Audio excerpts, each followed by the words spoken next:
नमस्कार दोस्तों, मेरा नाम शुभंकर मिश्रा। ड्रीम 11 वापस आ गया। खुशखबरी मिल गई, हम जीत गए, लाखों रुपए कमाने के दरवाजे फिर से खुल गए। तो सरकार ने एक बार ड्रीम 11 के पक्ष में फैसला लेने जा रही है। टैक्स का कमाल है भैया, 40% जीएसटी कैसे छोड़ा फैसला कराता है। तो गेमिंग बिल 2025 नियम जारी हो गए। तो लेटेस्ट अपडेट जो है वो ये है कि गवर्नमेंट ने एक ड्राफ्ट जारी किया है। 2 अक्टूबर को एक ड्राफ्ट जारी किया जिसके अंदर उन्होंने जितने भी स्टेक होल्डर्स हैं, यानी कि जितने भी फैंटेसी स्पोर्ट्स या ऑनलाइन गेमिंग के जितने भी कंपनीज हैं, उनके जो ओनर्स हैं उनके राय मांगे हैं, जिसके तहत उन्होंने ये पूछा है। और जो राय देने की जो अंतिम समय सीमा है वो है 31 अक्टूबर। बात को समझिएगा, बिल्कुल लॉजिक से समझने की कोशिश कीजिएगा। कानून, बहुत लोग बोल रहे हैं कानून बन गया, कानून बन गया, कानून बन गया। अभी कानून बन गया, कानून पारित नहीं हुआ है, ना ही अभी किसी चीज पे क्लेम कोई कर सकता है। ठीक है, अगर चाहे तो ड्रीम 11 अभी भी पेड कॉन्टेस्ट चला सकते हैं फिलहाल। लेकिन अभी जो सिचुएशन सामने निकल कर आई है, उस सिचुएशन में यही है कि जो ड्राफ्ट बना हुआ है उस ड्राफ्ट में बहुत सारी चीजें ऐसी हैं, पॉइंट्स हैं, बहुत सारे पॉइंट्स हैं जो लिखे हुए हैं। पॉइंट आउट किया गया है कि ये चीजें नहीं होना चाहिए। उसमें कुछ पॉइंट ऐसे हैं जो मैं आपको बताना चाहता हूं, जैसे कि कोई भी ऑनलाइन गेमिंग, मनी गेमिंग, यानी कि पैसे से रिलेटेड कोई भी गेम ना कोई खिला सकता है। हालांकि इसके बारे में आपको पहले भी पता था, ना कोई खिला सकता है, ना कोई उसका प्रचार कर सकता है, ना कोई उसका प्रोत्साहन कर सकता है, कुछ भी नहीं। यानी कि मैं भी YouTube पर वीडियो बना रहा हूं पेड कॉन्टेस्ट या ऑनलाइन सट्टे वाली चीजों के तहत कि भाई ये होता है, ऐसे होता है, उस पर भी क्लेम हो पास सकता है। और ऐसे उल्लंघन करने पर उसका सीधा साधा जो असर है वो यही है कि आपको डायरेक्टली इस पे कोई बेल नहीं होगा, जेल जाएंगे, कोई बेल नहीं होगा। ऐसा प्रावधान है। जो ड्राफ्ट जारी है उसमें सारी चीजें अच्छे से लिखा हुआ है। ठीक है, आप लोग कहोगे तो ड्राफ्ट का मैं आपको जो है डिस्क्रिप्शन बॉक्स में लिंक दे दूंगा, जिसपे आप लोगों को ड्राफ्ट पढ़ सकते हैं आसानी से, या मैं आपको यहां पर स्क्रीनशॉट के जरिए भी दिखा दूंगा। तो ओवरऑल कहने का मतलब यह है कि ना कोई कंपनी खिला सकती है, ना कोई खेलने के लिए प्रोत्साहित कर सकता है, ना कोई प्रमोशन कर सकता है उसका। और मतलब हर तरह से गेमिंग जो है, money gaming, real money gaming के ऊपर बैन लगा हुआ है। तो कहने का मतलब है कि क्या ये ऐसा है कि हमेशा के लिए ड्रीम 11 जैसी कंपनियां बंद हो जाएगी? मुझे लगता है कि यहां पर कोई लूपहॉल है जिसको थोड़ा सा, अब देखिए स्टेक होल्डर से क्यों मांग रहे हैं, गवर्नमेंट जो है स्टेक होल्डर से राय क्यों मांग रही है? अगर हमसे आपसे राय मांगा जाए कि क्या फैंटेसी स्पोर्ट्स को बंद कर देना चाहिए, तो आपका जवाब क्या होगा? मुझे कमेंट करके जरूर बताइए कि अगर आपसे सवाल पूछा जाए कि क्या आपका ये जो ड्राफ्ट है ये रिलीज हो गया है, इसमें आपकी राय क्या है, तो आपका जवाब क्या होगा? मेरा जवाब होगा कि भाई ये नहीं होना चाहिए, बंद नहीं होना चाहिए, सिंपल सी। वैसे ही आपका भी जवाब होगा कि बंद नहीं होना चाहिए। तो क्या ये राय मांगने का मकसद क्या था?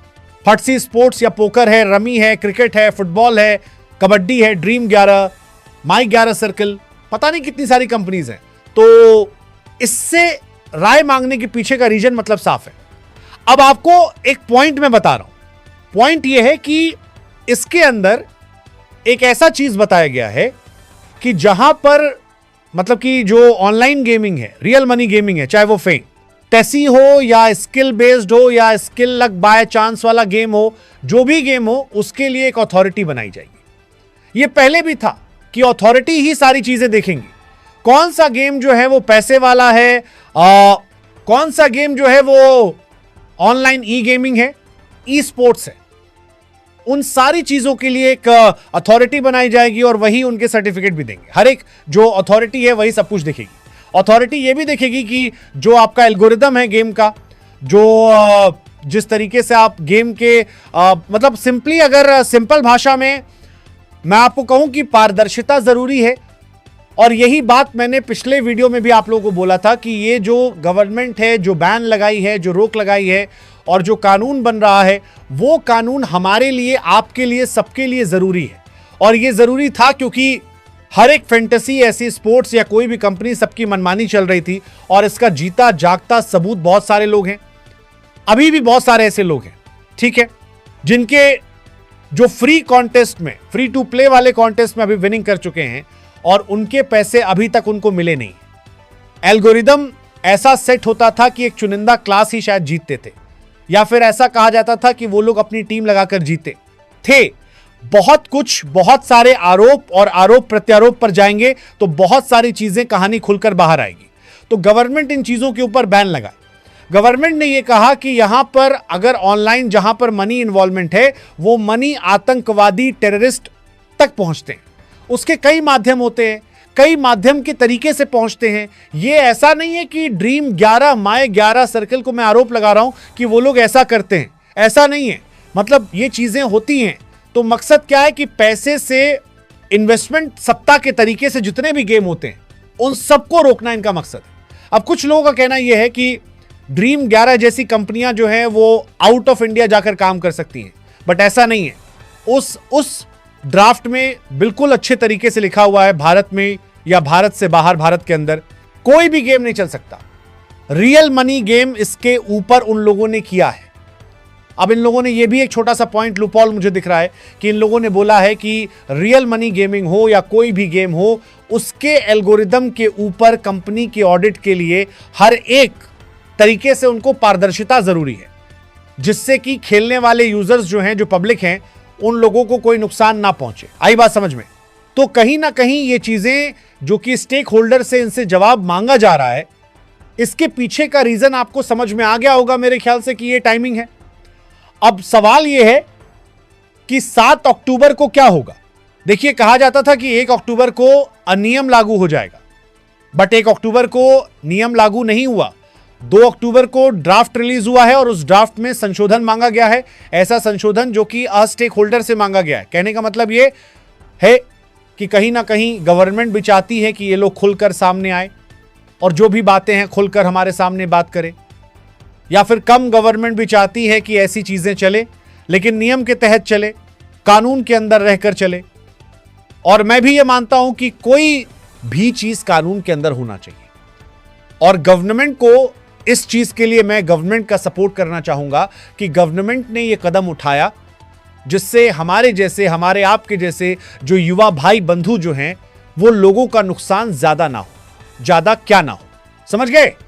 तो इसके लिए गवर्नमेंट ने यह कदम उठाया और उठाना भी जरूरी था। अब बात करते हैं कि क्या कंपनी यहां ऐसे ही धोखेबाजी करती थी। आप लोग उठाकर देख लो कौन बनेंगे करोड़पति के अंदर। अगर कोई 5 करोड़ या कोई 1 करोड़ जीतता था तो पूरे न्यूज में टेलीकास्ट होता था कि ये बंदे जो हैं ये यहां के रहने वाले हैं, इस तरीके से आए। कौन बनेगा करोड़पति में, जीते क्या, कौन बनेगा करोड़पति। स्किल बेस्ड गेम नहीं है, क्या वो गेम है या नहीं है, उसके अंदर भी मनी डिस्ट्रीब्यूट की जाती है, लेकिन वहां पर यह कहा जाता है कि वहां पर पैसे का इन्वॉल्वमेंट नहीं होता, लेकिन स्किल तो वो भी है, स्किल बेस्ड गेम वो भी है। वहां भी लोग 1 करोड़ जीतते थे, वो उन लोगों के बारे में हमें पता होता था कि ये बंदा जो है, ये इंसान जो है, वो इतने पैसे जीता है।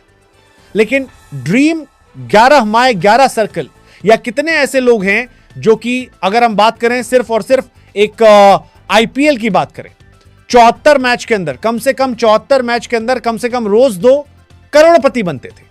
2 सिर्फ मैं ड्रीम 11 की बात करता हूं। कहां है वो रोज 2 करोड़? अगर 74 के हिसाब से देखा जाए तो आप जोड़ लो कि कितने लोग होते हैं।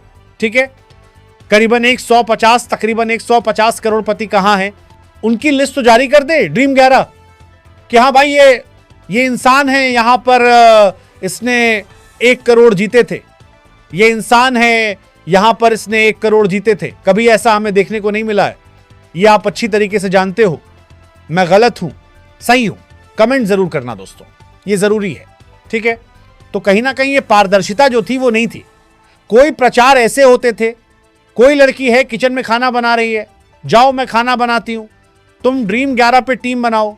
कोई ऑफिस जाने की तैयारी कर रहा है, ठीक है, कोई कुछ काम कर रहा है, पढ़ाई कर रहे हैं लड़के, मैं करता हूं, ये तुम जाओ ड्रीम 11 पर टीम बनाओ।